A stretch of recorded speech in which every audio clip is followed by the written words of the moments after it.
de aproximação, né, de pessoas, né, que estão de ideias, né, de compartilhamento entre o campo e a cidade. Então, eu visualizo a transição agroecológica por esses grandes 5 processos, né, os grandes 5 estratégias que elas estão ocorrendo, tá certo? Então, olha, esse aqui é o processo comunitário. Então, como é que chega a Penater, certo? E vai apoiar esses processos, né? Então, aqui está um pouco o galho das coisas. Como é que nós vamos tratar esses processos se a Penater tem todos os engessamentos, coisas que foi colocado pelo Fernando, que eu concordo em grande parte com o que ele falou, né? Então, aí vem um pouco a discussão sobre o modelo da chamada pública, que é, como foi já bem explicado pelo Fernando, o modus operandi da política, é a chamada pública, né? Então, nós temos essa questão.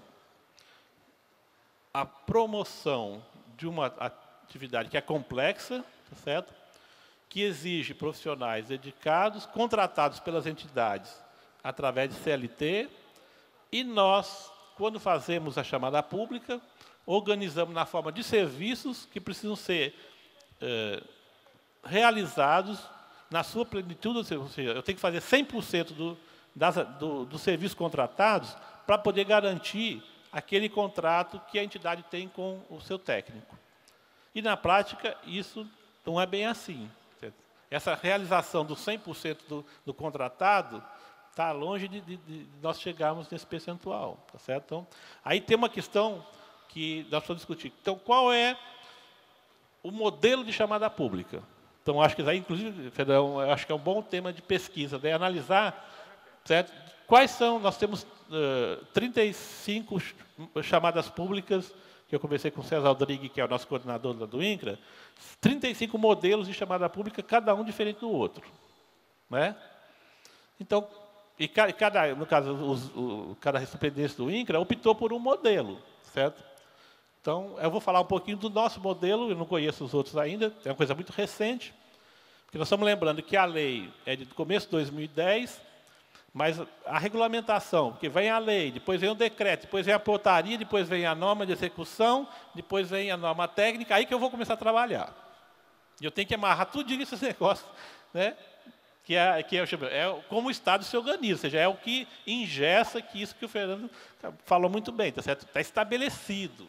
E é bem estabelecido, pessoal, para chacoalhar e criar brechas nesse negócio não é fácil. Então, a gente tem que partir de toda essa legislação para fazer a chamada pública. E aí, então, eu acho que uma questão que precisamos discutir fortemente agora é esses modelos de chamada pública.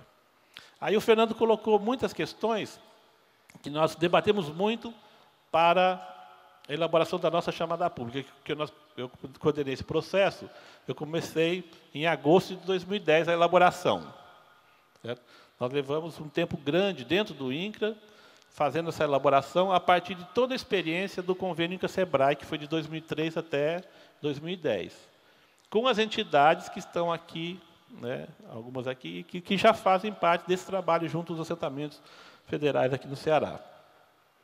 E aí vem a questão da participação. As entidades, os movimentos sociais, reclamando que a gente estava fazendo intramuros, né, e a nossa equipe, e eu no meio, certo? Mediano. E a nossa equipe de elaboração dizendo, não, mas isso aqui é uma dispensa de licitação, mas o povo não pode saber o que a gente vai colocar na chamada pública, senão é marmelada. Como é que você faz participação sem abrir o jogo?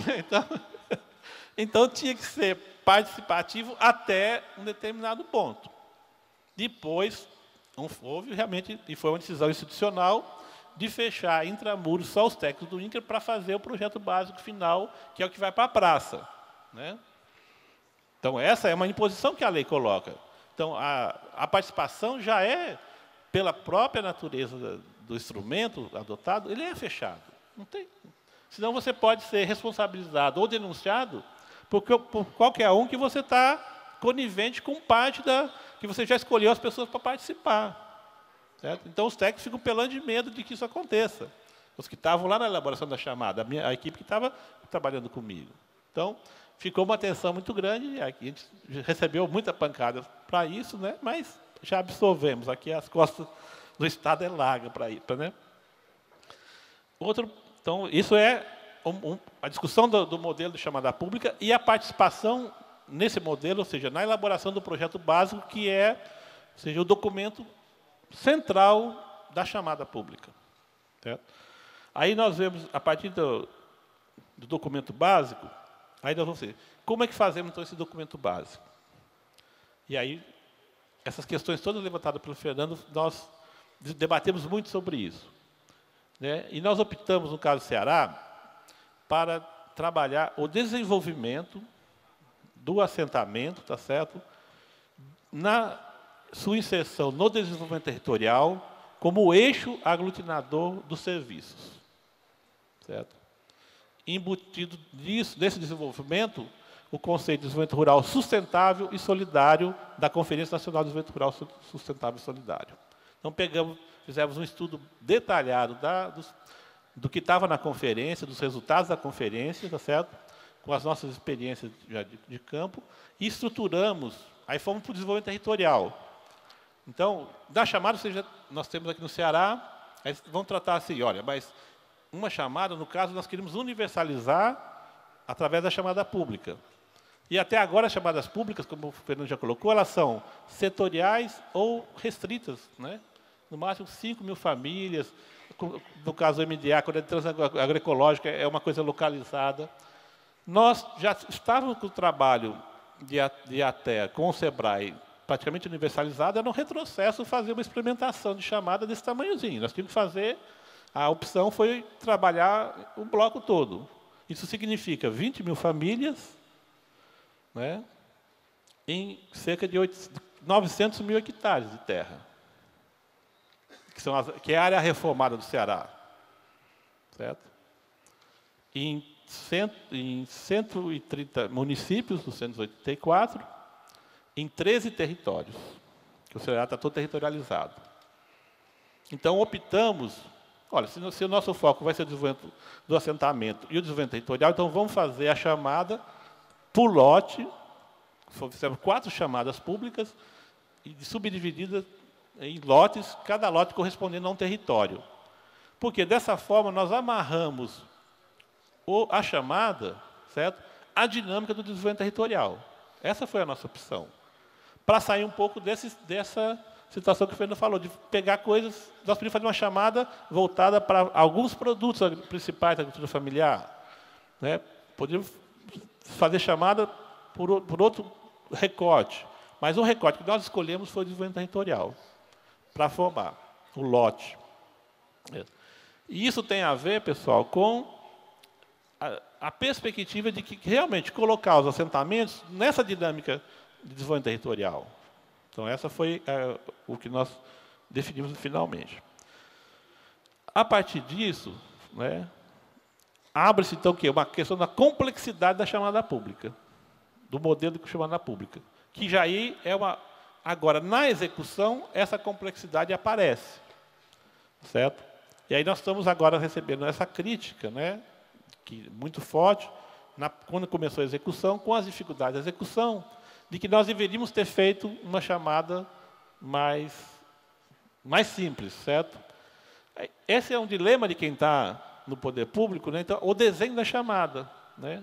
Quando nós fizemos essa opção, nós não queremos tratar, certo, de cada coisa específica. Então, nós pegamos 6 eixos territoriais, os eixos estratégicos do território, e, em cima desses 6 eixos territoriais, fixamos 21 metas, em torno...